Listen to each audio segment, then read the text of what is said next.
un experto real dico que seria muy difícil para el duc de York retomar su posición como figura pública después de que se anunciara que la acusación de agresión sexual en su contra irán a un juicio civil el próximo otoño. El equipo legal del príncipe Andrew continúa argumentando que la demanda infundada debe ser desestimada, mientras que Robert Jobson le dijo a GB News que la perspectiva de pagar daños y perjuicios sería profundamente perjudicial para la familia real. Duke, de 61 años, había negado sistemáticamente toda la acusación formulada en su contra.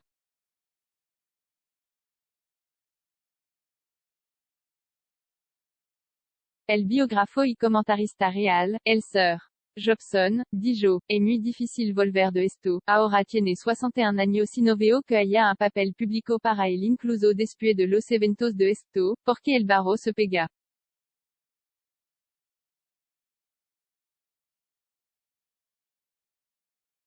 Incluso si sale del armario, todavía hay un caso que responder, todavía hay dinero para pagar a esta chica que ya se lo pagó antes, esta mujer que era una niña en ese momento, y él pagó una vez por Epstein antes de su muerte.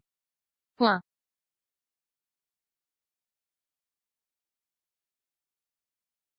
Así que creo que no hay forma real de volver de esto para el duc de York, aparte de la satisfacción personal de ganar ese caso.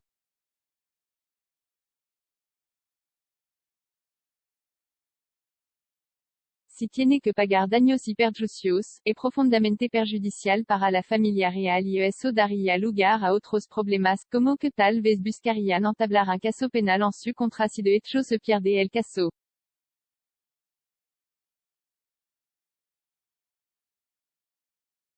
La última audiencia judicial del miércoles estableció fechas para la revelación inicial y para la moción del príncipe Andrew de desestimar el caso en su contra.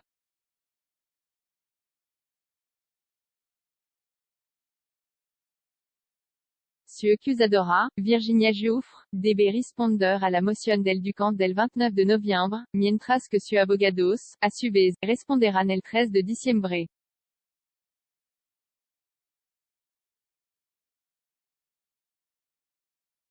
La SRA, Giuffre fue una de varias mujeres que se presentaron para exponer la supuesta red de tráfico sexual que estaba dirigida por el delincuente sexual convicto Jeffrey Epstein.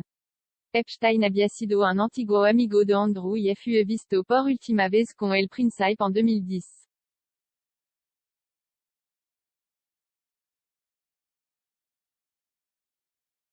Ella lanzó su caso civil contra el príncipe a principios de este verano bajo la ley de víctimas infantil de Nueva York.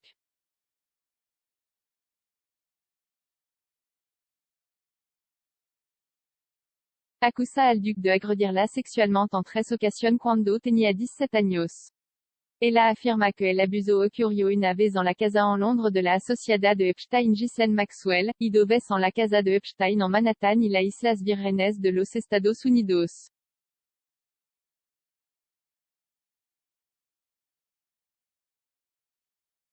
La SRA, Giuffre ha afirmado que el príncipe actuó con plena conciencia de su edad y que ella era una víctima de tráfico sexual.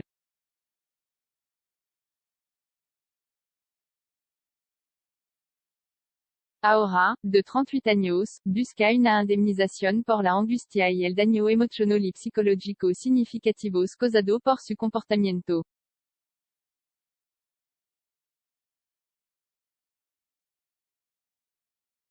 El príncipe Andrew ha negado categóricamente toda la acusación.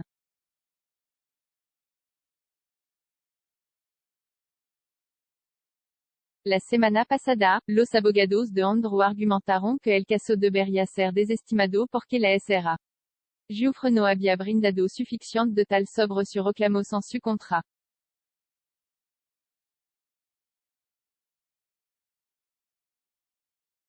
En documentos judicial, su equipo legal dijo que su reputación manchada era solo el último daño colateral del escándalo de Epstein y que Giuffre había iniciado su demanda civil para lograr otro día de pago a sus expensas.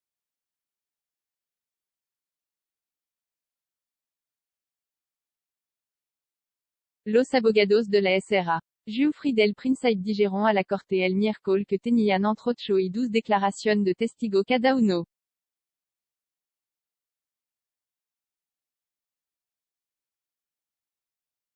Hablando de la acusación en su contra en 2019, el duc de York le dijo a BBC Newsnight que nunca sucedieron.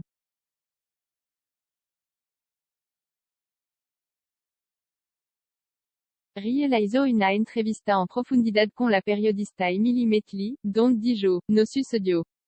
Puedo decirle absolutamente categóricamente que nunca sucedió. No recuerdo haber conocido a esta dama, ninguna en absoluto.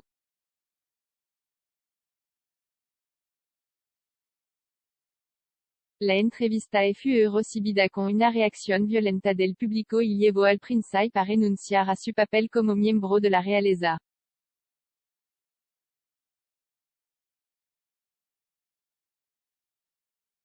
En una declaración posterior, dijo, sigo lamentando inequívocamente mi asociación mal juzgada con Jeffrey Epstein.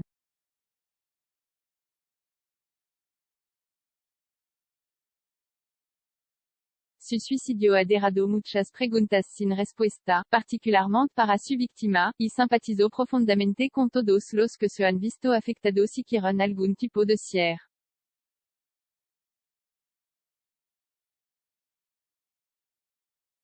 Solo puedo esperar que, con el tiempo, puedan reconstruir su vida. Por supuesto, estoy dispuesto a ayudar a cualquier agencia de aplicación de la ley apropiada con su investigación, si es necesario.